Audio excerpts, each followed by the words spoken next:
salam penuaian, salam terobosan. Semangat pagi semuanya, semangat pagi. Apa kabarnya Bapak Ibu semuanya? Anak-anak Tuhan yang hebat, anak-anak Tuhan yang luar biasa ya. Senang sekali hari ini Kamis 30 Januari 2025 kita akan merenungkan dengan sebuah tema yaitu mengikuti Tuhan ke tempat yang lebih tinggi.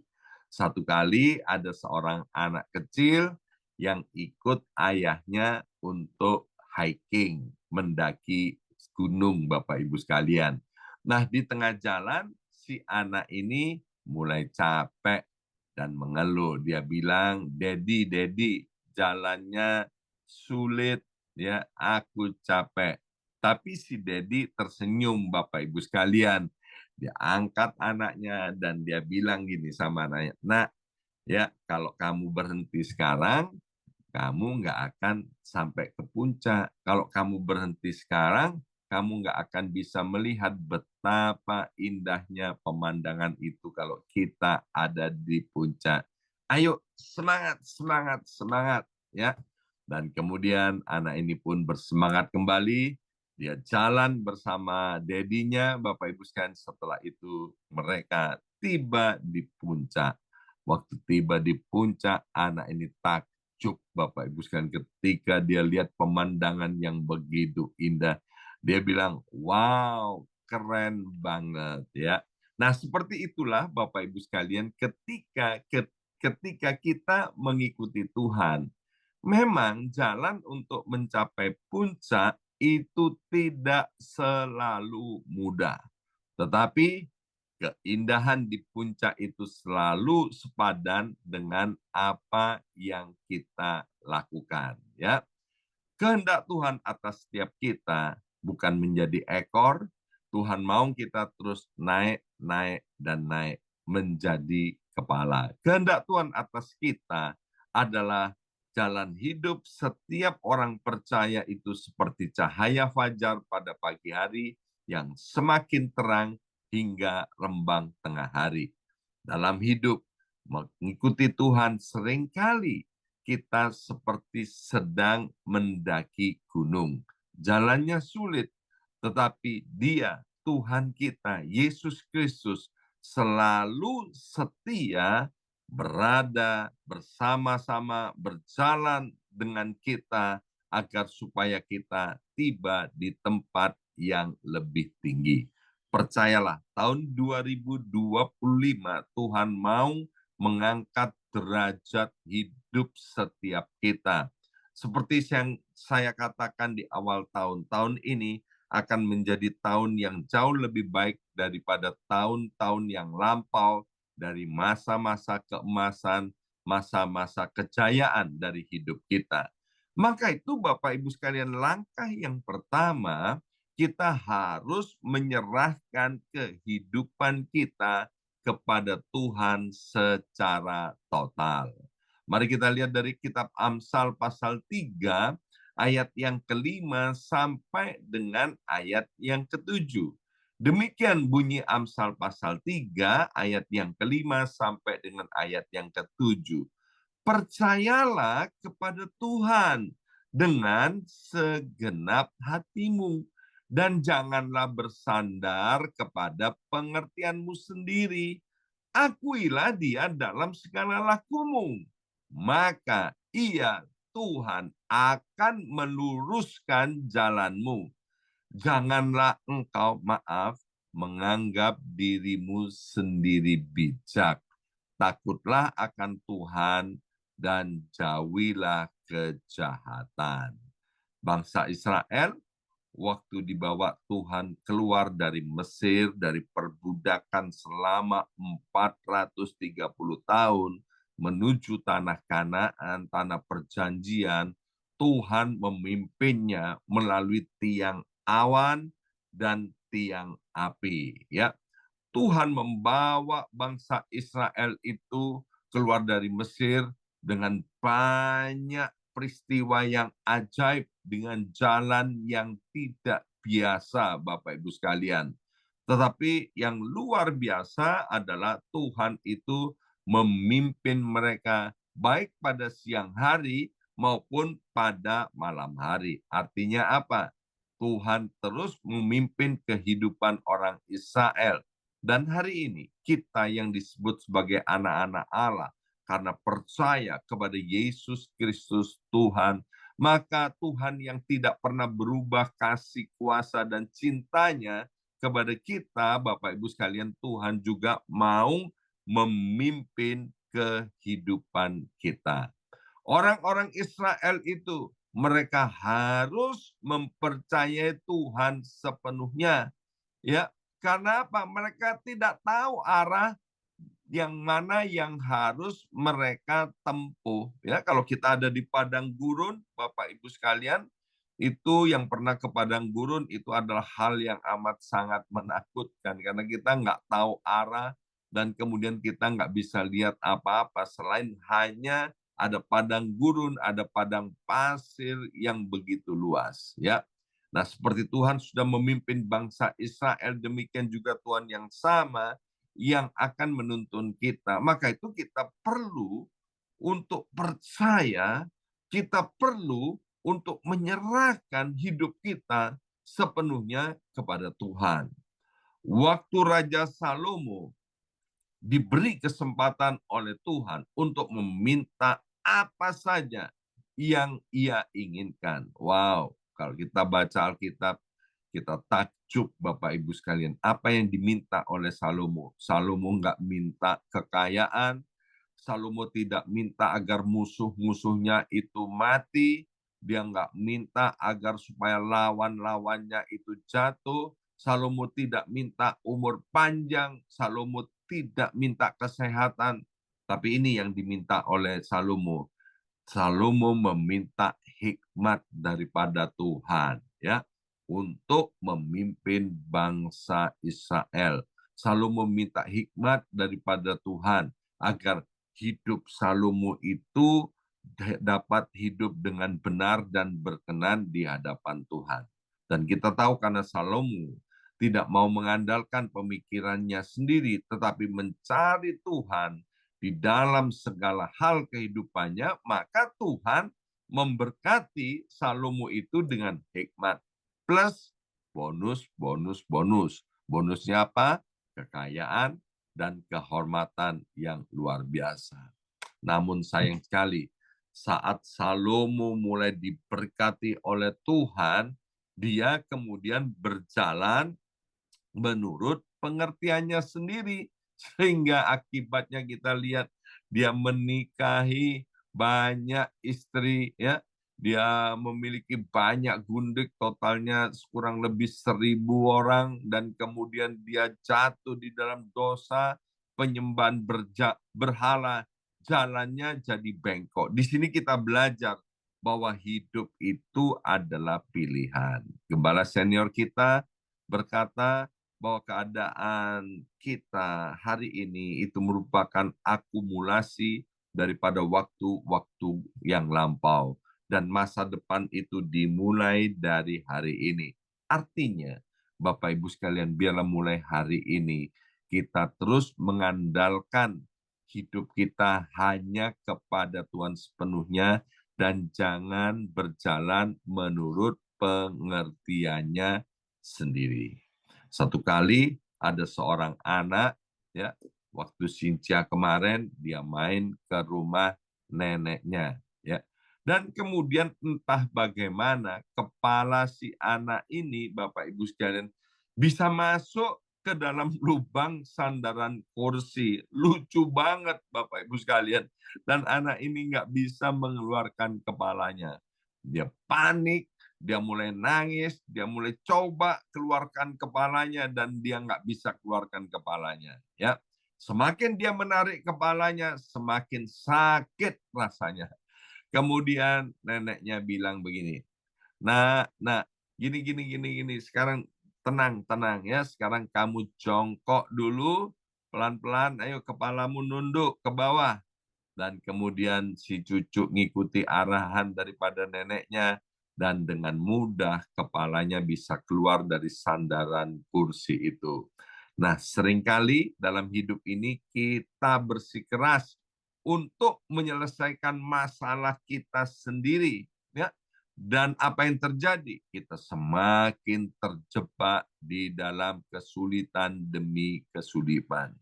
Jika kita mau berhenti sejenak, merendahkan diri, dan meminta hikmat daripada Tuhan, maka percayalah akan ada solusi yang daripada Tuhan. Dari kisah ini kita belajar bahwa bersandar kepada Tuhan bukan pada pemahaman diri sendiri akan membawa kita ke jalan yang benar. Tuhan tidak hanya menuntun kita, tapi Tuhan juga mau menghindarkan kita dari kesulitan dan jebakan-jebakan dalam hidup ini. Nah, yang kedua, Bapak Ibu sekalian, bagaimana mengikuti Tuhan untuk naik ke atas, Bapak Ibu sekalian. Yang kedua, kita harus mempercayai proses yang Tuhan berikan.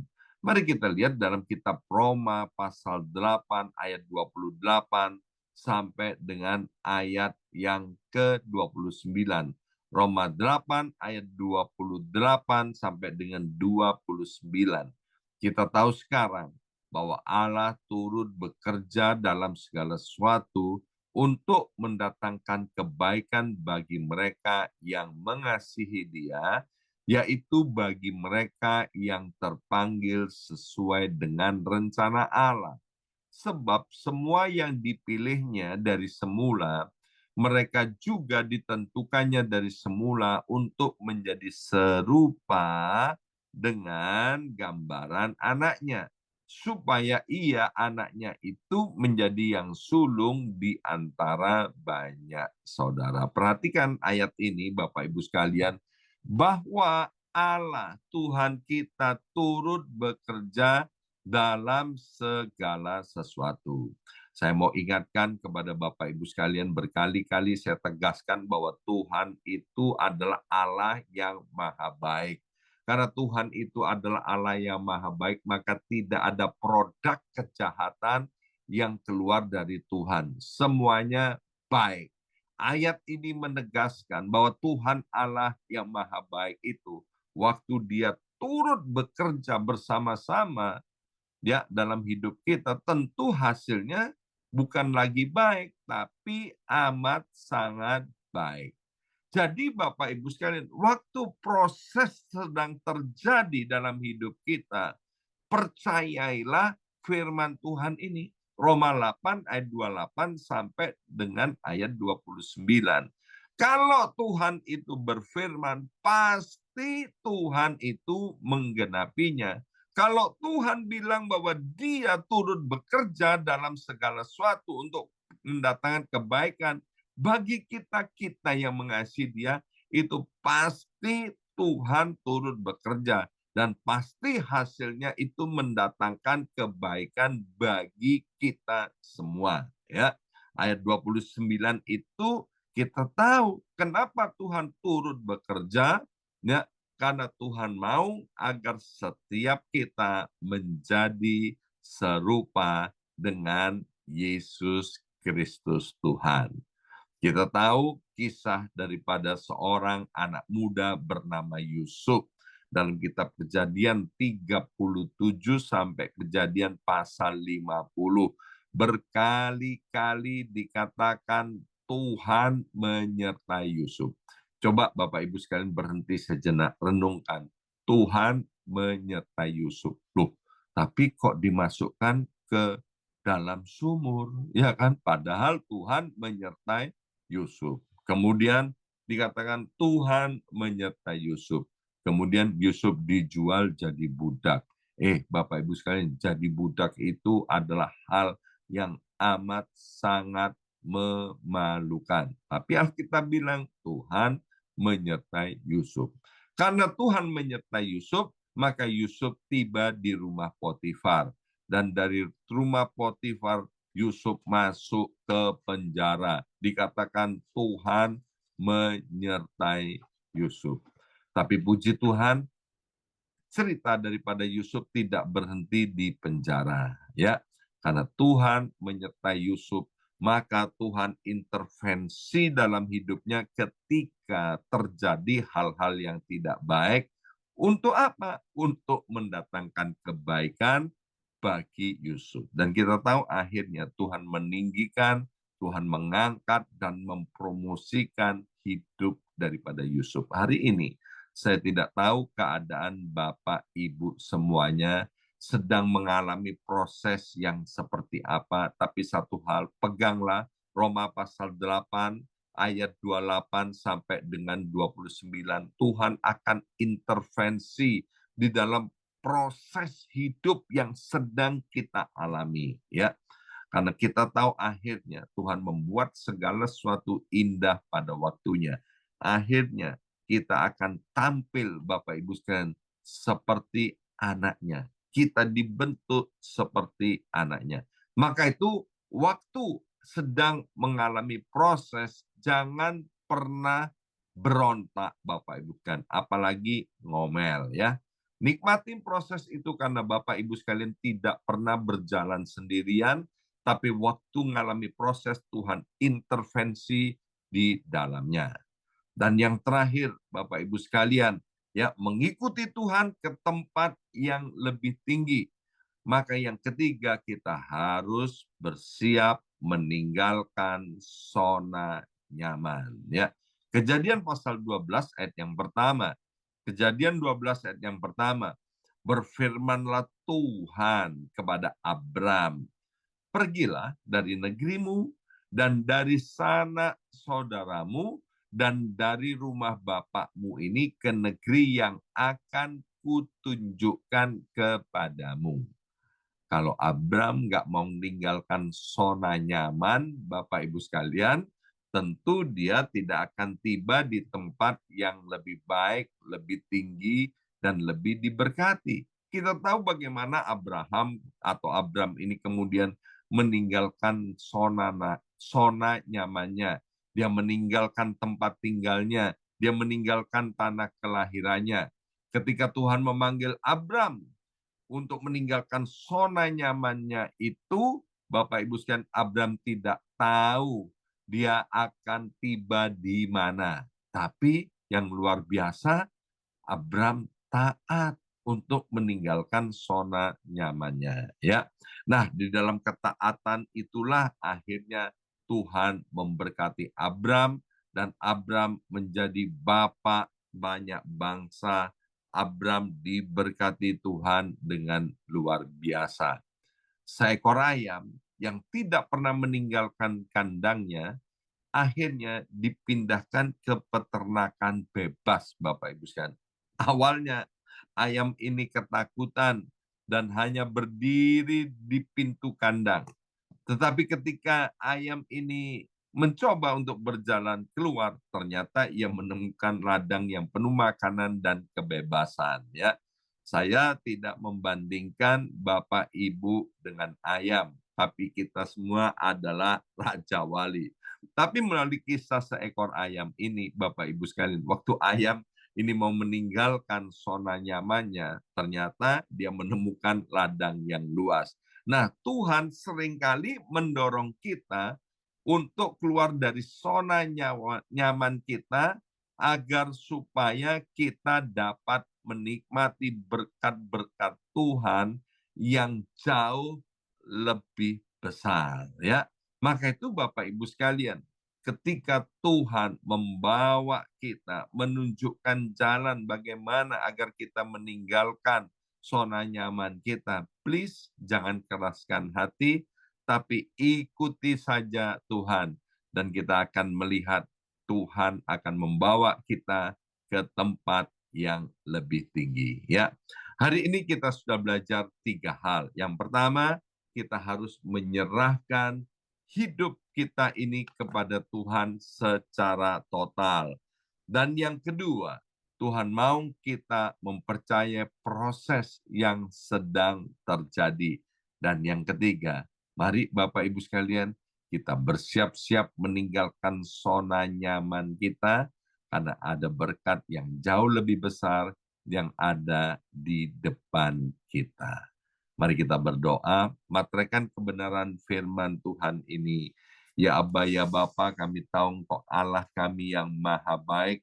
Kami percaya tahun 2025 ini kami siap menghadapi masa depan, karena kami tahu Bapak, kami kalau mengikuti Engkau, maka kami akan tiba di tempat yang lebih tinggi, kami akan tiba di tempat yang jauh, lebih baik daripada apa yang kami duga dan pikirkan. Maka itu biarlah Allah Roh Kudus menolong kami. Untuk kami mau merenungkan firman Tuhan dan melakukannya dengan setia, yaitu menyerahkan kehidupan kami sepenuhnya kepada Tuhan.